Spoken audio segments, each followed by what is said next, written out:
I am Ferdinand Marcos, and I am the President of the Republic of the Philippines. I stand today on behalf of 110 million Filipinos. Hi everyone, hello universe, it's me again. Nako mga bes ha, mayroon tayong very good news for everybody. Ito papangunahan ko na naman ang mga DDS. Nakikita niyan mga kababayan, ang gandang tulay, di ba? Sabi ko sa inyo, naku, sa ibabaw pa naman ng tubig. Kakaiba talaga si Pangulong Marcos Jr. Siyempre, bago ako magpatuloy, shoutout sa mga kababayan natin, sa Marcos loyalists and supporters, Filipino and OFW, shoutout sa inyo mga beswa, especially taga Davao City, at saka sa Samal Island. Talagang malaking pakinabang yun, mga taga Davao City, maayong buntag sa inyong tanan, taga Davao. Kanindot man kaayo ang inyong tulay,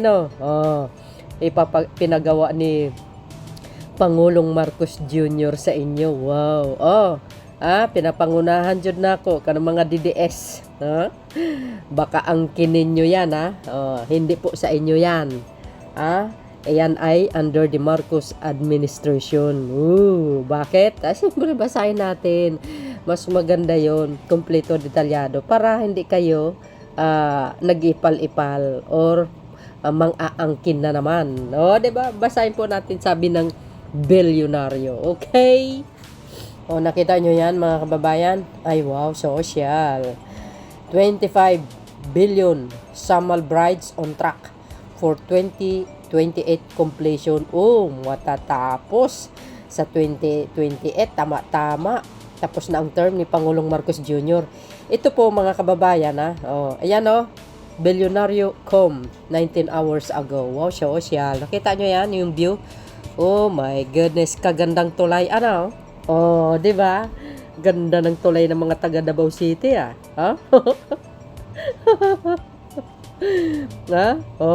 dapat inisip ni Digong yan noon pa. Biro nyo, pati kaya hindi naisip ni Digong yan. Ito mga kababayan, ito ang isa sa pinaka-major or malaking proyekto ng Marcos administration. Wow, social. Muli, pinapaalala ko na naman sa mga DDS, hindi po kay Digong yan, basahin po natin para kumpleto, detalyado. Diba? Makikinabang ang mga DDS.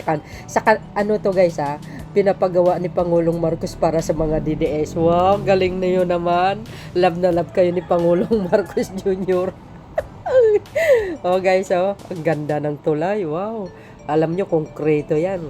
The best. Ang ganda ng tanawin. Makadaan nga dyan. Ay, nako. Ewan. Social naman mga DDS, mga bes. Sana all. Mr. President, talagang love na love mo mga DDS. Sabi, the Department of Public Works and Highways, DPWS, is making steady progress on the 23.5 billion. Wow! Samal Islands, Davao City Connector, goes Brides Project with a planned completion date of September 2028. Social. Diretso natin mga bes para ma-inform ang mga DDS. Shoutout sa mga DDS. Social nyo naman. Pinagawan kayo ng tulay. Senior Undersecretary Emilki Sadain said that the project has reached 11.87% social of its physical completion, with work moving ahead of schedule by a positive 4.35%. Wow, grabe. At least ay mga taga dyan nabigyan ng trabaho. Ay, manpower ang need. Diba? Kailangan, manpower ang kailangan dyan. Diba? Pang matagal na trabaho yan, guys. Mula 2023, 2022 ng September ba yun? Correct me if I'm wrong. Mamaya titingnan natin, okay? O yan o guys, kain tayo muna ng chicken. Meats buffalo sauce. Sabi, para sa mga DDS, mag-celebrate naman kayo. Mga DDS, libre naman dyan. May maganda kayong tulay, Sabi dito mga kababayan, tuloy. This project is part of President Ferdinand Marcos Jr. Build Better More program, a nationwide effort to improve connectivity and transportation infrastructure. Diba, social? Sa mga nagko-comment dyan, mga DDS, tinatanong nyo sa akin, nasaan ba ang mga project ni Pangulong Marcos Jr.? Di ba may in-upload ako? Sample pa lang yun. Ito. Pangalawa to, I-scroll nyo pababa, ang dami kong in-upload yan mula nung 2022. Ito. Pakibasa na lang mga DDS. Nagtatanong kayo mga project. Ito, isa sa pinaka-major project ni Pangulong Marcos Jr. Ito. Tuloy! Sabi, key milestone in the construction include the completion of 73 of the 110 files for Davao City. Davao. Shout out kay Mayor Baste. Ganda ng tulay mo, Mayor, Side of the land viaduct. In all 74 files for the Samal Islands side. Goes. Progress on the navigation bridge has been steady with 13 files completed on the Davao side and 11 on the Samal side. Goes. Mga DDS. Ayan kain muna ng chicken, buffalo sauce. Spicy pa yan. Tuloy mga kababayan. At least, alam nyo, na magaling si Pangulong Marcos Jr. maghawak ng pera ng bayan. Diyan napunta. Yan ay para sa pangkalahatan. Hindi lang Davao City. Pero siyempre, mas lamang Davao City kasi diyan pinagawa. Di ba? Yan, nandyan napunta ang tax namin. Excuse me. Thank you po, Mr. President. Galing mo talaga. Saludo ako sa iyo talaga. Kakaiba ka. Tuloy. Land acquisition for the project is also progressing. Well, as of now, 71%. Oh my goodness. Of the required land in Davao City. Agay, Davao. Shout out sa mga taga Davao, no? Has been acquired through negotiated sale and expropriation. Yan. Expropriation. Efforts are underway for the remaining properties. And fairness guys naman, ito, yung mga ibang project ni Pangulong Marcos Jr., ito tanging bukod lang ito kasi kumbaga isa sa mga nag-sponsor nito Chinese, nung that time pa yun medyo okay pa, pero nung kalaunan mga kababayan, alam nyo yung Mindanao Railways, winidraw po ng ng China kasi wala na si Digong. Winidraw na po yun. Wala na po nag-i-sponsor doon. Hindi pa naumpisan kahit isa, wala pa. So, ang sabi po ng Marcos administration, naghahanap pa po sila ng sponsor noon. Tuloy. On the Samal side, 100% of the affected lots have been turned over to the DPWH while 88% of lots on Davao side are complete. Wow, social, The project has also acquired 92% of affected coconut trees and 90% of the timber trees. Daming apektado. Pero napag-usapan naman yan. Sabi po dito mga kababayan, tuloy. Ayan The bride is being funded by an official development assistant. Ayan ODA loan from China. Niloan po sa China yan. Nung that time na yun medyo okay pa mga kababayan. Pero ng kalaunan, itong Mindanao Railways, ng akala ng pamahalaan, itutuloy ng China ang pag-sponsor niyan. As in, mag-loan tayo ba sa kanila. Pero winidraw po nila yun. Kumbaga, bumak out sila. Ito po ang natuloy. loan from China and is expected to ease traffic congestions, boost tourism, ayan, and promote economic activity in both Davao City and Samal Island. Okay? With steady progress, the DPWH remains confident that the projects will meet its 2028 deadline, making it an important milestone for regional connectivity and growth. Alam nyo, no? Ito let me correct you guys. Alam nyo, ang mga Chinese, alam nyo naman po, no? Mayroon tayong Chinatown. Hindi po lahat ng Chinese balasubas. Mayroon you know, like Pilipino, mayroon din balasubas tulad ni Judas, 'di ba? Marami tayong mga kaibigan na Chinese na dedikada na po dito, mga kababayan. 'Di ba? Tulad na sa iba't ibang bansa, no? Maraming mga masasamang sa isang bansa, two kind of people are living in, sa isang bansa, bad and good. No, like Philippines, 'di ba? Mayroon tayong mga kapwa Pilipino na super bait, talagang masipag lahat, matalungin lahat nandoon. Pero mayroong few, na mga Filipinos are bad. Sa totoo lang, tulad ni Judas, no? Ganon din po ang China, no? Sa totoo lang, actually, yung ibang mga Chinese na talagang, mga mababait, as in, against nga sila dito sa kasalukuyang pangulo nila Sa totoo lang tuloy.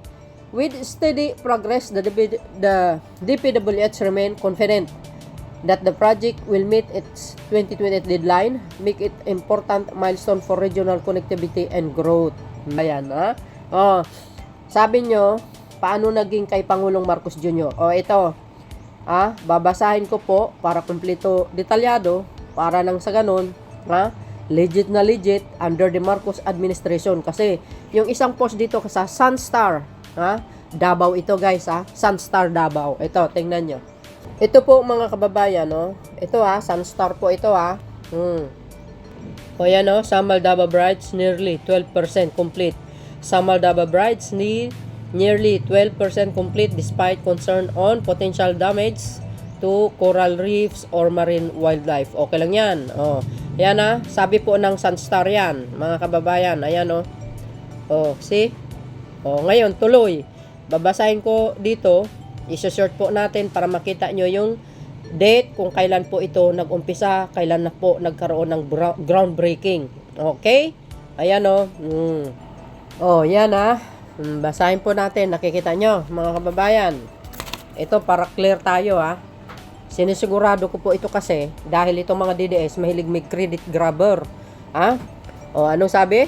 Groundbreaking took place on October 27, 2022. See? Ilang buwan pa lang yan nakaupo si Pangulong Marcos Jr. October 27, 2022. Ilang buwan na yan, no? From kailan ba nag-take out, nanumpa si Pangulong Marcos Jr. June, July, no? July, August, September, October, 4 months. Di ba mga kababayan? Ayan, nakita nyo ito ebidensya groundbreaking took place on October 27, 2022 at Damusa Land, properties in Lanang, Davao City with President Ferdinand Bongbong Marcos Jr. leading the time capsule lowering ceremony to mark the project official start. You see? Siguro naman hindi nyo na i-credit kay Digong yan. Diretso. In terms of land acquisition for the